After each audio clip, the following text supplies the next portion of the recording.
একটা পক্ষ একটা মহল নির্বাচনে হেরে যাওয়ার ভয়ে তারা একবারেই হতাশ হয়ে পড়েছে। জুলাই ওই অপকর্ম যেমন মেনে নেওয়া হয়নি, আজকেও মেনে নেওয়ার কোনো প্রশ্নই। আমরা একত্রিত হয়েছি জুলাই যোদ্ধাদের আকাঙ্ক্ষার ভিত্তিতে। আমরা একত্রিত হয়েছি একটি নূতন বাংলাদেশ গড়ার স্বপ্ন নিয়ে, যেই স্বপ্ন এদেশের 18 কোটি মানুষ এখন লালন করে। আমাদের এই একত্রিত হওয়া চাঁদাবাজ, দুর্নীতিবাজ, মামলাবাজ এবং সব ধরনের অপরাধ জগতের যারা কারিগর তাদের বিরুদ্ধে।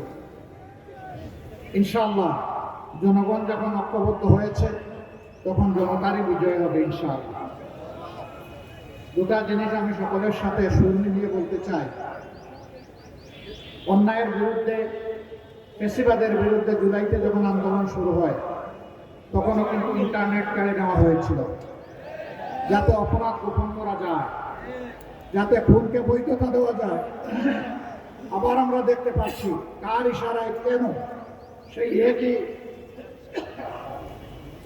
একই অন্ধকার গলিপথে আমাদের নির্বাচন কমিশন হাঁটার চেষ্টা করছে। তারা নির্বাচনের দিন 400 মিটারের ভিতরে সব ধরনের রেকর্ডিং বা ক্যামেরা, মোবাইল সব কিছুকে তারা নিষিদ্ধ করতে যাচ্ছে। আমরা পরিষ্কার বলে দিতে চাই, জুলাই ওই অপকর্ম যেমন মেনে নেওয়া হয়নি, আজকেও মেনে নেওয়ার কোনো প্রশ্নই।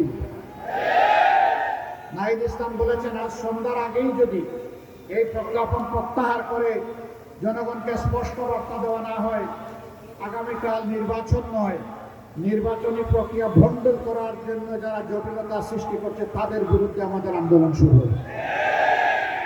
এর সমস্ত দায়ভার তাদেরকে নিতে হবে।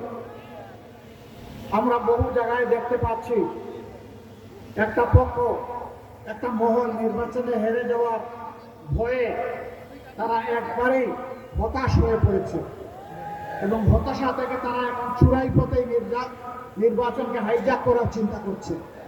গুন্ডাদেরকে লেলিয়ে দেওয়া হচ্ছে, অস্ত্রের ভান্ডার গড়ে তোলা হয়েছে, ভোট কেন্দ্র অন্যায়ভাবে দখল করে মানুষের ভোট কেড়ে নেওয়ার পায়তারা করা হচ্ছে।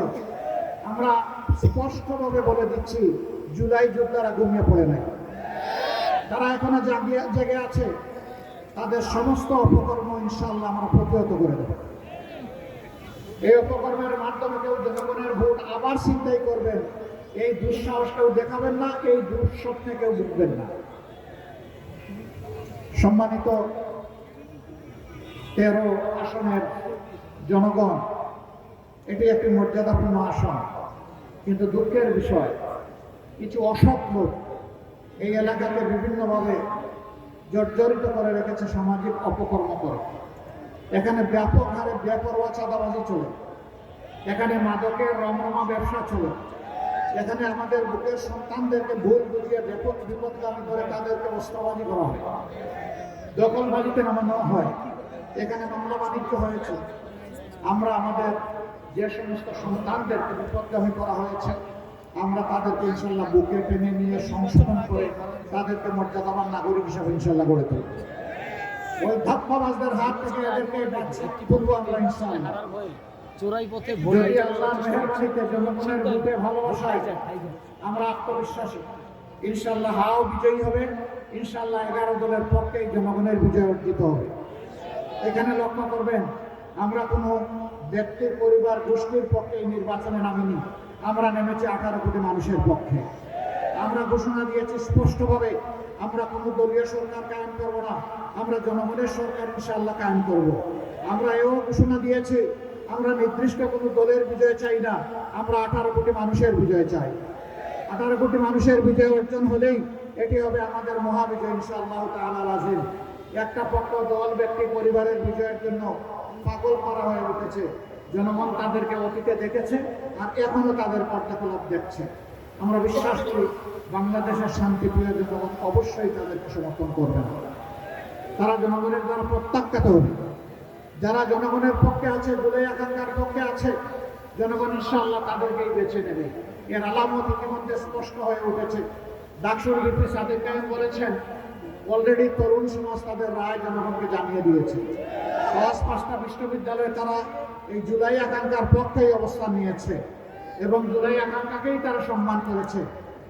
ইনশাআল্লাহ 12 তারিখও বাংলাদেশ একই দৃশ্য দেখবে। কেউ যদি সেই দৃশ্য দেখে এখনই ভীত সন্ত্রস্ত হয়ে আবারও বলছি চূড়াই পথে পা বাড়ান, তাইলে এই জাতি এবং আমরা তাদেরকে ক্ষমা করব না। আমরা সেই দিকে চলতে দেব না, এই রাস্তা বন্ধ করে দেওয়া হবে ইনশাআল্লাহ।